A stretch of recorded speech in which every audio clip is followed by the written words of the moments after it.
bi November kalo kilita ani wara samba flani muga ani kile aw munu ba fla sanga na ka wakati anga bololo kanala mali kono ya kata se mali ko kana ma ambi aw bela jelen fo aka wakati o chugala aw bisi ka kuna foni mi makono mali kuna foni.net ali jabaranika niyo watu seli ayo bisimila.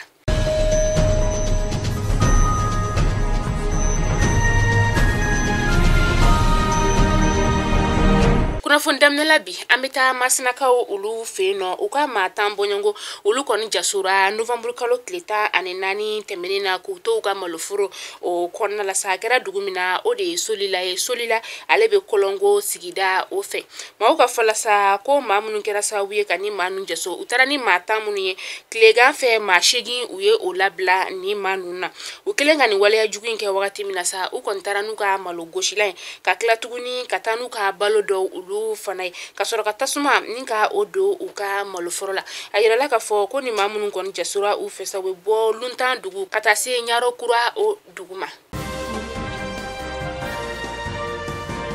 Yorosoka ufeno uka jagokela demisendo ale ni alebe bura sigida ola ale fana jasura mamara fentigido ulufe sibiri shuka duguje karila uye alabla kunu sogoma no bena November kalo kileta ani duruma yorosoka ulufeno ukoni ni nchenye ale kile saba ninka odeke mamara fentigino ulu bulu uka masunyama uka folasani oye chenyere masunyama yoko akontumbeka bo dogojoro dila kilometri shegin boyango ani bura duguni nyogonche ukoni amineka to odila ka hakli jinga foko ni wati na yorosoka ufeno jasoli koni bika chaya kosobe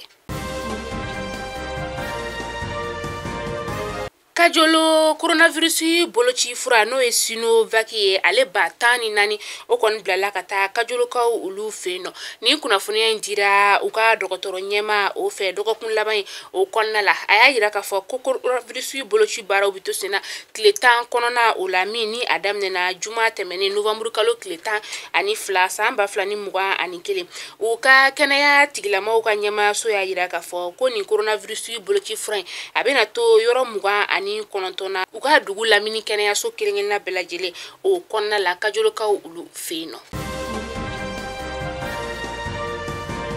la kanabalia ale koni beka sabati kosobe anga jamana koranya fambe fuka na se achamache bolo ya fanfela ma kerenkere na sa nyono ka ufeno nyono ale be sigu o sigidala o dugula ma o ulu koni beka bo o sigiyorola ka sababu yake la kanabalia o halno ya soro uka donso koni beka o la kana o makesa sababu ninka uto o sigiyorola o kenna bela jelembe ka bo uka dugula anga faba konna la yanno anga straba belebele mbeno ni alebele ko 3e pont nazarakana straba belebele glana ale konna la ni ale undama beti geometri kemeni bikonoto ani woro bunyangula kunu anga gouvernement nyamani o Dr Shugel ko kala maigay ale ni achake nyoko ukon jera ninka ni straba belebele ka ale kolomokari straba mi yere na musakata rejo sefa wari milliard binani bonyango ola ni straba yere ko ale bina ke sabuye ninga lafia ka ola se mauma kerenkere na sa bagine da yirima jo nyamana ko ni nkelendo ka stra yere tike ni mawu kuntika sika lafia akonna la hamsika ko akera tari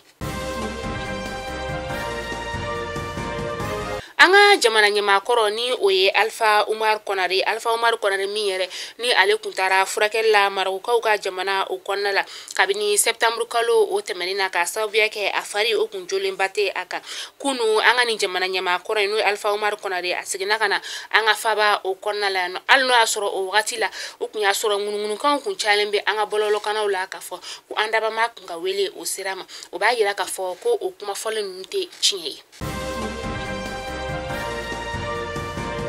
amesiga foni wakati na ko tari ka sababu yake anga dongli de la demsendo ni ale derkebuye ni ale tumbe ajasuba obolo ani a chake nyogondo ukoni a labla kunu ni kuna foni koni chientigera anga fintigla ka ulufe uya yira ka fo ko derkebe uluka boloka wa kabini aduruma wakati mina satomoktuka ulufe no unyedale aka uyera ya yira ka fo ko aka kene anina ko bashi foste ala walsa ka se ko chientigia uye adi kɛnɛya tigilamɔgɔw ma olu ka sɛgɛsɛgɛli dɔw kɛ a fari la k'a lajɛ kunu novembre kalo tile 15 sufɛla la dɔgɔtɔrɔw y'a yira k'a fɔ ko a ka kɛnɛ a ni na kosɛbɛ bi donya yɛrɛ la sa o kɔni dɛrikɛ a kan ka na an ka faba o kɔnɔna la.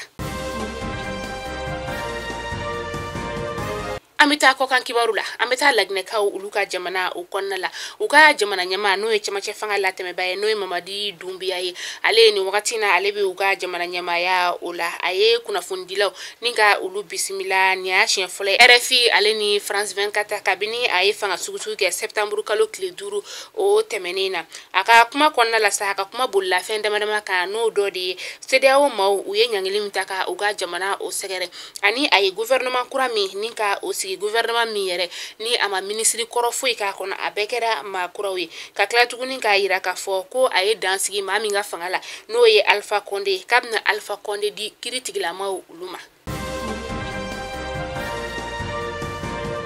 Uganda ulu ye u ka finitigilaka maa 5 ka ulu bɔ Union Africaine n'o ye Somalikaw fɛ yen nɔ isa k'u bɔ ulu ka baara la novembre kalo tile 12 tɛmɛnen na k'a sababuya kɛ k'u nɔ yera fagali dɔ la fagali min ni a kɛra sababu ye ka maa gansan 7 ni ka ulu bɔnɛ u ni na Golwyn dugu o kɔnɔna la ka u ni Shebabukaw to kɛlɛ la.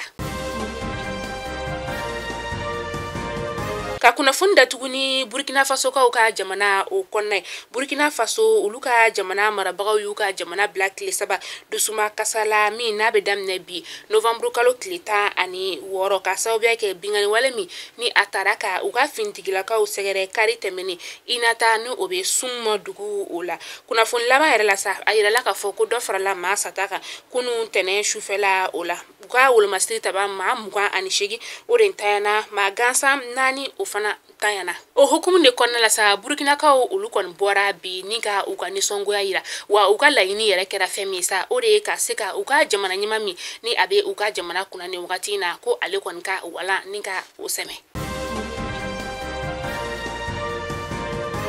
Nina bɛ dansigi an ka bi kunnafoni la Mali kunnafoni jabarani lajɛbɔ hakili la aw ye faamuyali sɔrɔ an ka bi kunnafoni na n'Ala ma an ka jɔnya jɔn an bɛ ɲɔgɔn sɔrɔ sini inshallah kunnafoni kuraw olu kɛnɛ kan aw k'an bɛn diɲɛ waati wɛrɛ a ye hakili to aw yɛrɛ la aw ka tila k'aw hakili to aw kɛrɛfɛ maaw la.